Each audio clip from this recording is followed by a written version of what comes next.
In this video, we're going to continue talking about summarizing bivariate data. We're going to be talking specifically about assessing the fit of a line. Now, once the LSRL is obtained, which is our least squares residual line, the next step is to examine how effectively the line summarizes the relationship between x and y. So, some important questions are, is the line an appropriate way to summarize the relationship between x and y?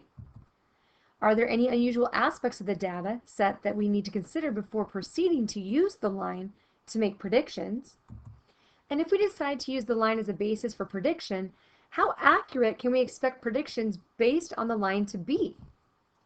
Now, we can look at graphical and numerical methods to answer these questions. Let's look at an example. So in a study, researchers were interested in how the distance a deer mouse will travel for food, so our y variable, is related to the distance from the food to the nearest pile of fine woody debris.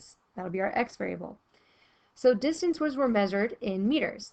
So here we have our data points. Now, trying to calculate all this stuff can be very time-consuming and overwhelming. And when I say this stuff, I mean predicted values and residuals. So a software called MindTab was used to fit the least squares regression line and then from the partial output, we're going to identify the regression line from that. Okay, so we're learning how to read a different type of data display or output for us. And here we see it. It's kind of confusing. You're like, what is everything? So we're really looking for here the pieces of our regression line, and they're right here. The negative 7.69 is our y-intercept, and our 3.234 is our slope. So we're going to plot the data points, including the regression lines, in our calculators. So I want you to go ahead and hit pause and put those values into your calculator, and then go ahead and input your regression line into the y equals and graph that. When you're done, push play, and we'll go from there. So you should have had something that looked like this. The vertical deviation point, between the point and the LSRL is what we call the residual. So every point has a residual. If the point is above the line, the residual will be positive. If the point is below the line, then the residual will be negative. Residuals are collected by subtracting the predicted y from the observed y. So our residual will equal our y minus our y hat. So let's look at a table. So here we have the distance from debris, the distance traveled, and we're going to go ahead and we are going to use our LSRL to calculate the predicted distance traveled. So we're going to plug those values in. So each of our debris traveled, our distance from the debris, we're going to plug that in to get our predicted distance traveled. You can do that by going to the table feature of your calculator as well. But that can get a little time consuming since there's not like a set number that it's increasing by. It's just as easy to go to the graph and then go to second trace or the calculate and calculate your value. Or you can just plug it in. That can be just as fast if you have a small number of data points like we have here. So when we do that, we plug those in. We should get the following values. So now we're going to subtract to find our residual. So we're going to take our y and subtract our y hat from that. So I want you to go ahead and push pause and do that. When you're done, push play, and we'll go from there.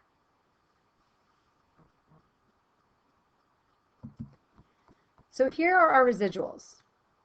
So I'm curious, what is the sum of the residuals equal? So I want you to go ahead and push pause, add those together, and see what you get. Did you get 0? Will the sum of the residuals always equal 0? It sure will. Well, what does that remind you of? Think about that. The same thing as our deviations. Let's talk a little bit about residual plots. A residual plot is a scatter plot that is of the x, residual pairs. Residuals can also be graphed against the predicted y values. Now the purpose is to determine if a linear model is actually the best way to describe the relationship between the x and the y variables. If there's no pattern between the points in the residual plot, then the linear model is appropriate. And if there is a pattern, then it's not appropriate. So let's take a look. Here's an example of a residual. It's kind of all over the place, right? There's like no pattern. So this is going to indicate that the linear model is appropriate. Take a look at this plot of residuals. This definitely has a curved pattern. And so it's going to indicate that the linear model is not appropriate. Let's go back to our table. So I want you to use the values in the table to create a residual plot. And so you'll need to go in, and what you can do in your calculator is put the residual in the L3 list. Then, when you go to calculate your LSRS, you can, or your least squares regression line, when you calculate that, instead of clicking through and using list 1 and list 2, use list 1 and list 3. So what I want to know when you do that is the linear model appropriate for describing the relationship between the distance from the debris and the distance the deer mouse will travel for food? So I want you to go ahead and do that. Push pause and do that. When you're done, come back. So again, what you're doing is you're plotting the residuals against the distance from the debris. So push pause. When you're done, push play, and we'll check it out. So this is what you should have gotten. Since the residual plot has no pattern, a linear model is completely appropriate for describing the relationship between the distance from the debris and the distance a deer mouse will travel for food. But now, I want you to plot the residuals against the predicted distance for food, or from the food, right? So I want you to plot x, y hat. So you can put that in the list 4. And then when you go to calculate your least squares regression line, you can use list 1 and list 4 instead. So push pause, and then when you're done, push play, and we'll talk a little bit about that.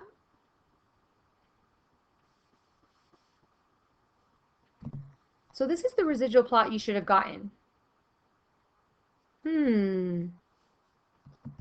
What do you notice about the general scatter of like the points on this plot, on this residual plot, versus the residual plot using the x values?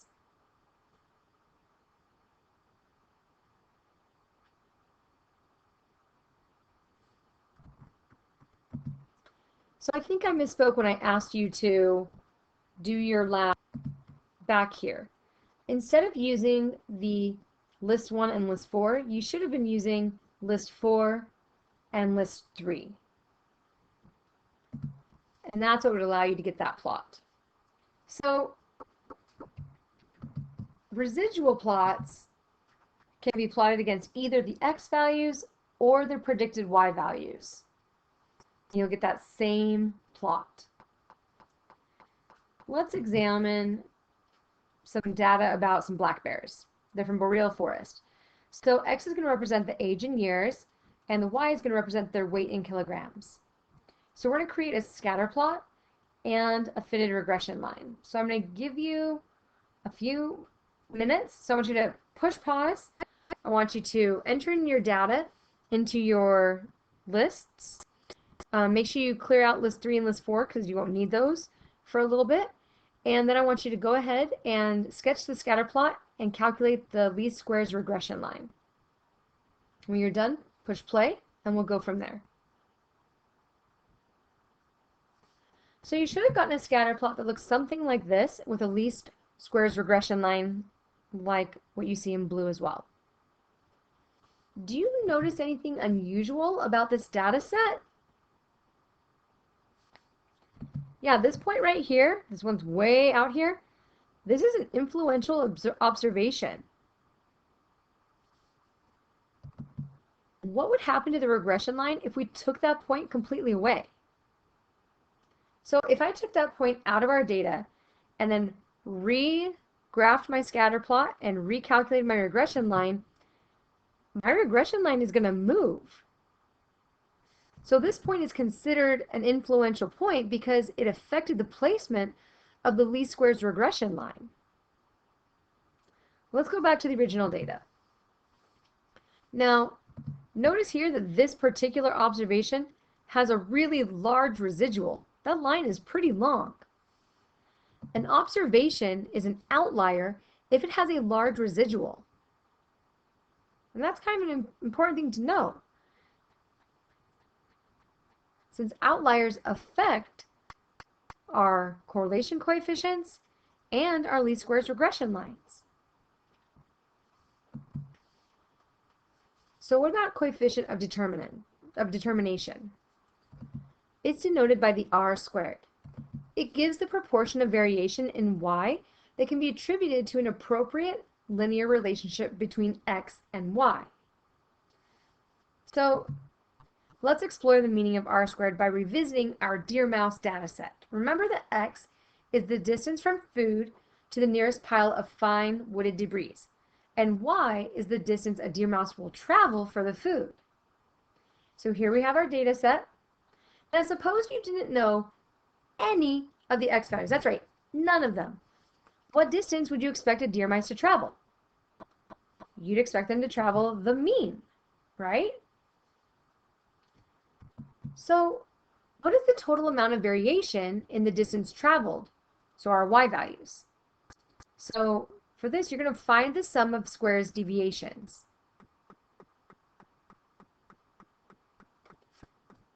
Do you remember why we square the deviations?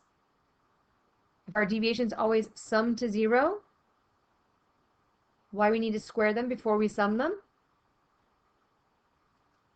Now, SS stands for sum of squares.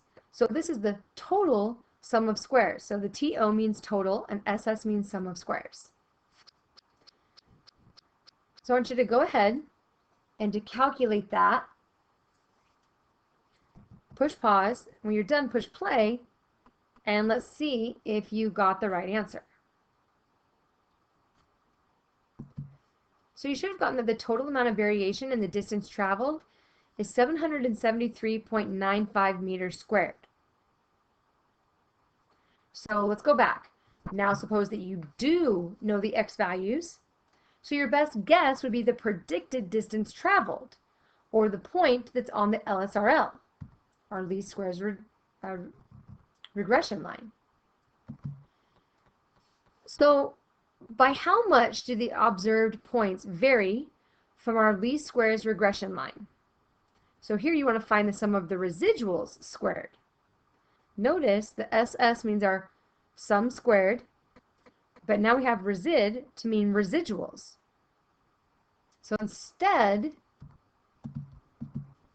of using y minus y bar, we're doing y minus y hat and squaring that, then summing those up.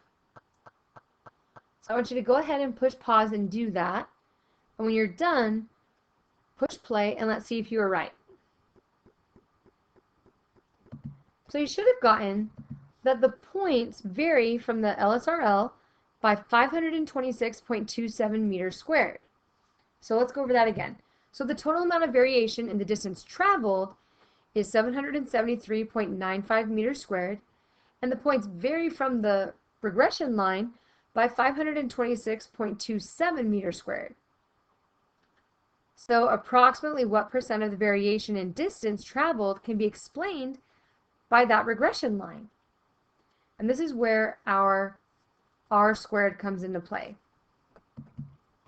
R squared equals 1 minus the sum of squares residual divided by the sum of squares total.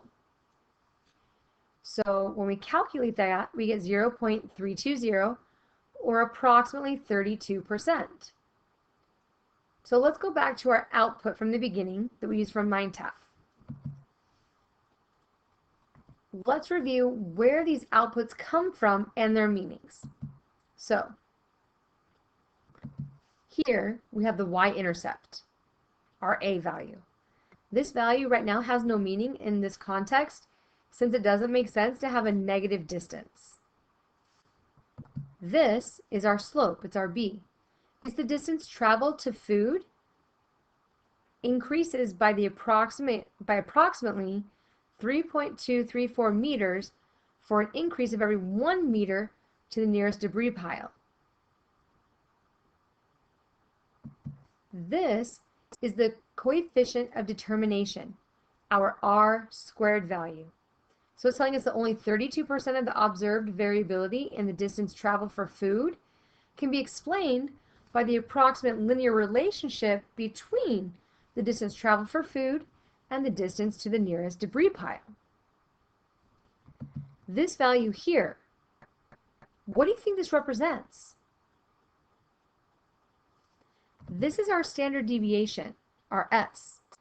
This is the typical amount by which an observation deviates from the least squares regression line, and it's found by taking the sum of squares of the residual divided by n minus 2, and taking that answer and square rooting it. There are other types of outputs that can be given to us that house this information. For example, look here at our summary output. Can you find the y-intercept? How about the slope? What about our sum of squares residual, or our total sum of squares? What about our standard deviation? Can you find those things here? Go back through your notes if you need to find those values, and look at this output table and decide if you can find where those are at.